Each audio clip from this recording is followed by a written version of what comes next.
Buenos días, desde Villa Mercedes te saludamos, FM Calle Angosta. Estamos Sebastián Isaac, Marcelo Crunchi García y yo, Pablo Murac. ¿Nos escuchás bien? Hola. Sí, perfecto. ¿Qué tal? ¿Cómo le Bien. va? Bueno, muchas gracias por permitirme salir al aire. No, por favor, gracias por atendernos. Tenemos dos temas en agenda y seguramente estarás trabajando en muchos más, pero si te parece, para iniciar, un tema que nos está preocupando a todos, tema tarifas. Deben haber llegado Sí. muchos planteos a la Defensoría del Pueblo y preguntarte o pedirte en general un paneo sobre ese particular, si puede ser. En este momento el tema de Argentina, sobre todo para lo que es clase media baja, sectores vulnerables, jubilados y comunidad en general, comerciantes, pymes, es el tema tarifas, ¿no? Ujú. El ajuste brutal por medio del cual, a través de un DNU que todavía no ha sido impugnado en su totalidad, Ujú. posibilita que el gobierno nacional, a través Ahí lo perdimos. Enrique, ahí está. de tenerla, Sí, sí, adelante, te estamos pueda escuchando. tomar las decisiones como las que está tomando, ¿no? De hecho, hasta el mismo Fondo Monetario Internacional recomienda hacer el ajuste con calidad, y dicho en otros términos es que se aplique a aquellos que están en condiciones de absorber la quita del subsidio, no a aquellos que ya no dan más porque no tienen situación económica que los banque, ¿no? Claro, claro. He participado en todas las audiencias públicas que se hicieron por el tema de gas y de energía eléctrica, que están reguladas por leyes nacionales. Hemos hecho siempre una posición que tiene que ver con esto que estoy diciendo ahora, Ujú. y estamos justamente a la espera de, bueno, de estas resoluciones, estos decretos que está avalando este DNU, que está avalando estas tarifas donde se van a subir gas, luz y energía eléctrica, gas y también agua, con porcentajes que exceden todos los valores de inflación que están registrados, que desde hace un año a la fecha suman el 220%. Los salarios registrados solamente han sido incrementados en un 160%.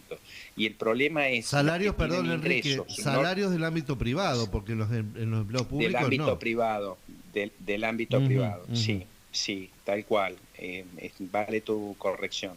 Y sectores, digamos, vulnerables o no registrados, que directamente el porcentaje en un año de aumento de sus ingresos magros no llega al 50%. Entonces, Ujú. frente a esa desprotección, bueno, hay un conjunto de entidades a niveles nacionales, defensorías del pueblo,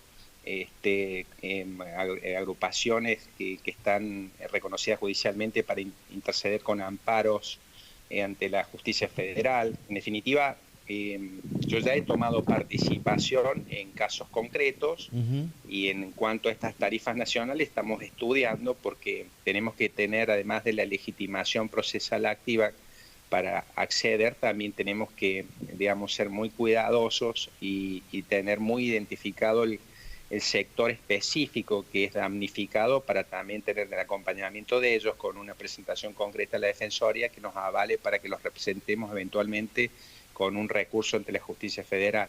¿De manera colectiva, Enrique, o de manera individual, Claro, cualquier vecino puede acercarse a la Defensoría y solicitar la representación? nosotros actuamos, ya sea a título de manera individual o de manera colectiva, un grupo de vecinos que se ven afectados por un interés general. En Correcto. este caso, una tarifa de agua, de energía eléctrica o de gas afecta a sectores vulnerables de por sí. O sea que una sentencia, una cautelar a favor de 4 o 5 vecinos que se ven damnificados por eso, le es aplicable Ujú. a todos los demás. Y no solo en esto, te doy por ejemplo casos nacionales que se han accionado en Buenos Aires con las prepagas, que Ujú. han puesto impuestos, digamos, han aumentado de ponerle de 40.000 pesos que pagaba un particular a 400.000, que hasta el mismo ministro Caputo dijo que se les había ido la mano, y han Sí. salido fallos donde los han obligado a retrotraerse en sus valores, cobrar lo que venían cobrando antes, acompañar una estructura de costos para analizar la razonabilidad del aumento, y de manera extensiva le vale a los demás damnificados de esas obras sociales. O sea que eso también tiene plena aplicación. Lo que te quiero agregar es que en este mes seguramente y el que viene va a haber muchísimas presentaciones a nivel nacional. Entonces hay una acordada de la Corte Suprema de Justicia de la Nación que al juez federal eventualmente que actúe recepcionando esas presentaciones en base a la Constitución, artículo 43, que está previsto estas acciones colectivas para defensa de intereses, y el 42, que protege al usuario con rango constitucional, tiene que informársele a la Corte, porque hay un registro de todas las acciones que hay en igual sentido, para asegurarse que se unifiquen las personerías y no salgan después 25 fallos con distintos criterios. ¿Me entendés? Sí, sí, una cuestión procedimental, pero es un motivo de mucha preocupación, no solo de la gente en sí, que sufre ese brutal ajuste con esta situación que es calamitosa en cuanto a ingresos, sino que también, bueno, hay un conjunto de colectivos, agrupaciones de defensa del consumidor y también otros organismos o legisladores, incluso hay hasta intendentes que hacen esas presentaciones, como es el de Esteban Echeverría, ¿no?, en provincia de Buenos Aires. Así que esa es la situación. Estamos estudiándolo, hemos accionado, también estamos con el tema tarifas a nivel provincial, concretamente el tema del agua, por ejemplo, en Merlo, en Potrero de los Funes. Ahí en Merlo sé que tienen cooperativa, en Potrero de los Funes no sé quién presta el servicio de agua. También, la cooperativa de agua. Bien, porque Villa Mercedes y San Luis, que son los dos conglomerados más numerosos, tienen situaciones particulares porque están dentro del Estado municipal, digamos. Y eso claro, se fija por ordenanza anual, las tarifas. Bueno, justamente ese es el argumento fundamental que yo considero que debe aplicarse, porque tanto el municipio de Merlo como el de Potrero de los Funes y otros que tienen cooperativas por concesión que regulan y fijan las tarifas mediante una asamblea. Por ejemplo, el caso de Merlo, tenés en promedio un aumento de tarifa de agua del 1.800%. 1.800%. En Potrero de los Funes, 900%. Entonces es una asamblea, un grupo de vecinos que son de la cooperativa, que sacan los costos, hacen un análisis, levantan la mano y se aplica. Valores. Claro. En mi opinión, corresponde que sea por tarifaria, prevista por ordenanza de un consejo deliberante. Para el caso hay consejo deliberante en Merlo. Claro. Y además está la autonomía municipal que tiene el intendente de Merlo. Bueno, en definitiva hay una colisión de normas, que justamente hoy a las 6 de la tarde vamos a hacer por Zoom una especie de audiencia entre todos los damnificados, que son cientos de vecinos, donde les voy a manifestar mi opinión al respecto. Y me voy a poner a disposición de ellos para accionar con respecto a este tema. Enrique, estamos conversando con Enrique Ponce, el defensor del pueblo de la provincia de San Luis. Te va a preguntar Marcelo Crunchi García ahora. ¿Qué tal, Enrique? Buen día. Hola, Marcelo. Una pregunta que surge un poco lo que estabas comentando vos de las diferentes reacciones en todo el país respecto del avance sobre derechos que tiene el gobierno nacional, sobre derechos de los habitantes. ¿Cuál nos podés explicar brevemente? ¿Existe una Defensoría del Pueblo Nacional? ¿Las defensorías de cada provincia responden a esta Defensoría Nacional? ¿Cómo se organiza la Defensoría del Pueblo a nivel nacional institucionalmente? El artículo 43 de la reforma constitucional del 94, que sacó la nueva constitución, que incorpora pactos internacionales de derechos humanos, incorpora la figura del defensor del pueblo de la nación, que debe representar por una competencia específica que está reglamentada, derechos colectivos, difusos, de índole general, defensa de derechos humanos, en cabeza de la Defensoría del Pueblo de la Nación, que está acéfala hace 13 años. El último defensor del pueblo de la nación se llamaba Mondino. Y además de distintas agrupaciones y colectivos de incluso otras defensorías de provincias y muchísimas presentaciones, colegios de abogados, lograron un fallo de la Corte Suprema de Justicia de la Nación, donde mandó al Congreso a requerirle que designen el defensor del pueblo de la nación. Y esa sentencia no se cumplió en el Congreso de la Nación desde hace ya más de 5 años, y se está ejecutando esa sentencia a los efectos de obligar a los legisladores de que lleven adelante la designación de un defensor. O sea que esa es una situación muy grave que no la veo que salga en ningún diario. Y en definitiva, esta pregunta que vos me haces me viene muy bien para que todos tomemos conocimiento, porque acá en San Luis tenemos legisladores nacionales. Correcto. O sea que estaría muy bueno que todos propongan que se lleve a cabo por orden de la Constitución y un fallo de la Corte Suprema la designación de un defensor del pueblo de la nación que tiene jurisdicción nacional. A su vez, hay distintas normativas constitucionales y locales que crean las figuras del defensor del pueblo. Tenés 16 defensorías del pueblo provinciales, una de ellas es San Luis, que hace 20 años que estaba vacante o no estaba en funciones el defensor. Soy el actual defensor del pueblo de la provincia de San Luis, y debes tener unas 30 defensorías del pueblo de ciudades, por ejemplo, como el defensor del pueblo de la ciudad de Río Cuarto. Río Cuarto, o sea correcto. que en definitiva hay una asociación que nos aglutina a los distintos defensores del pueblo de toda Argentina, y trabajamos, digamos, en conjunto, intercambiamos opiniones, nos damos apoyo frente a algunas resoluciones, también hacemos propuestas, en definitiva ayuda, ¿no? Un poco la unión hace la fuerza, y bueno, son distintas posiciones, pero todas tienen en común la defensa de los derechos humanos, derechos vulnerados, y también avalar, digamos, al damnificado de administraciones públicas por actos, digamos, arbitrarios que puede tener la administración o distintos ámbitos de gobierno. Enrique, y sin dejar de actuar en defensa del consumidor, ¿no? Como es el tema de prepagas, concesionarios, bancos, o sea, es muy amplia la competencia y esa es la función. Enrique, estamos viendo declaraciones tuyas que recoge el diario de esta mañana, con un textual tuyo. Lo que veo son despidos indiscriminados en relación a la coyuntura actual. Cuestionó la falta, refiriéndose a vos, cuestionó la falta de políticas públicas en seguridad, desarrollo humano, desarrollo social y económico. Esto en el ámbito provincial.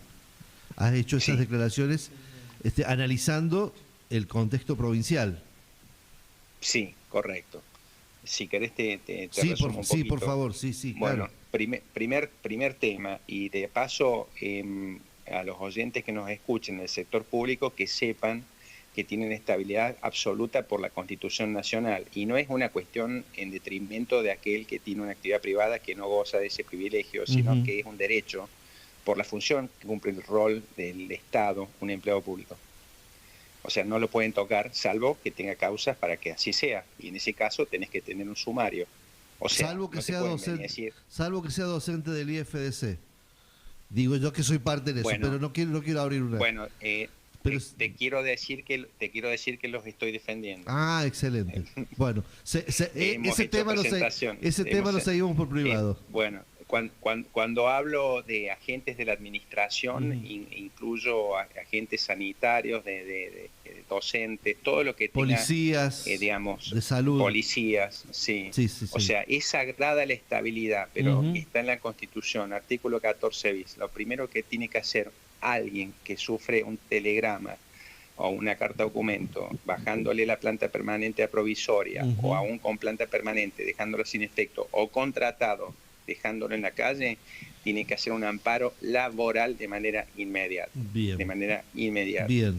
Para ser restablecido en su puesto. Tiene que haber una causal específica por medio de la cual se justifique el despido o la no renovación del contrato. Haya sido, sea empleado del Estado Nacional, provincial o municipal. Exactamente. Bien. Exactamente. Bien. Si es, digamos, de la Administración Pública Nacional, tiene que acudir al fuero federal, o sea, el Juzgado Federal de Villa Mercedes o de San Luis. Correcto. Bueno, eso por un lado. Bien. Todos hemos tomado conocimiento público y notorio de la cantidad de despidos, ¿sí? La cantidad de despidos de manera arbitraria. De hecho, también hemos tomado intervención con el tema de salarios cuando se provocó el desdoblamiento. Bien. Estamos con un amparo que hemos hecho una acción y está en manos de la justicia. También hemos hecho eso fue en conjunto con el sindicato de ATE, si mal no recuerdo, por el desdoblamiento. Exactamente.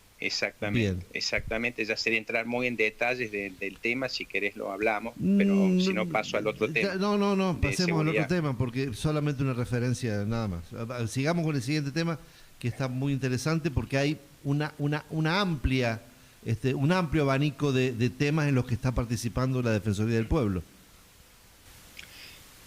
Bueno, por otra parte, escuché atentamente el discurso del gobernador y me dio la impresión de que son paliativos muchas de sus medidas y tienen todas un sentido que está fundamentalmente destinado al ajuste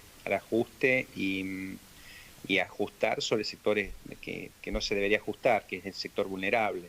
O sea, me parece perfecto que se promuevan políticas activas para el empleo o el sector privado, pero no estoy de acuerdo en que se subvencione ese sector, digamos, que es el sector que ya tiene una actividad y no se subvenciona aquel que está desamparado.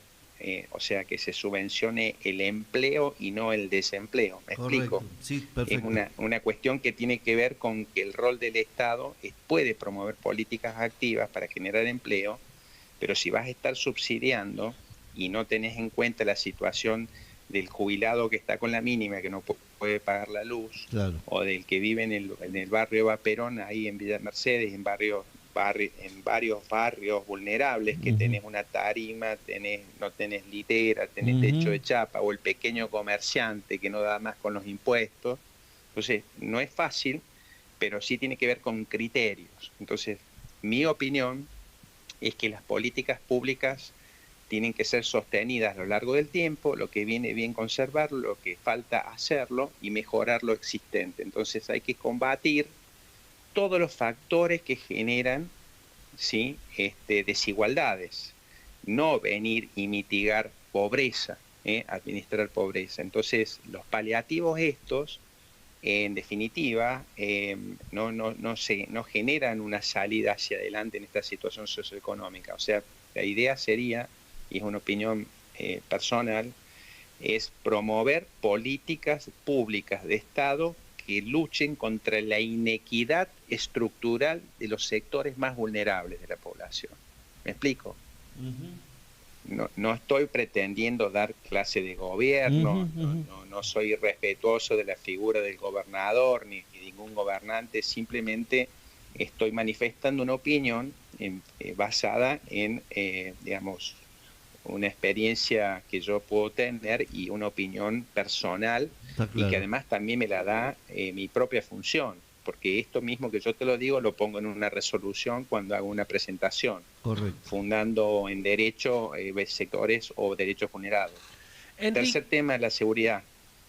Sí. El tercer tema es la seguridad, que queda ahí en suspenso. Está bien, no, sí, seguí adelante, sí, seguí con la explicación, disculpa. Que conste que no estoy dando cátedra, por favor, es una opinión a título personal. También lo puedo reflejar para tener una congruencia en lo que digo públicamente con cada uno de mis actos administrativos, y eso demuestra también una posición respecto de aquellos que tienen responsabilidades públicas, ¿no? Que todos tenemos derecho también a opinar. Y es saludable que así sea.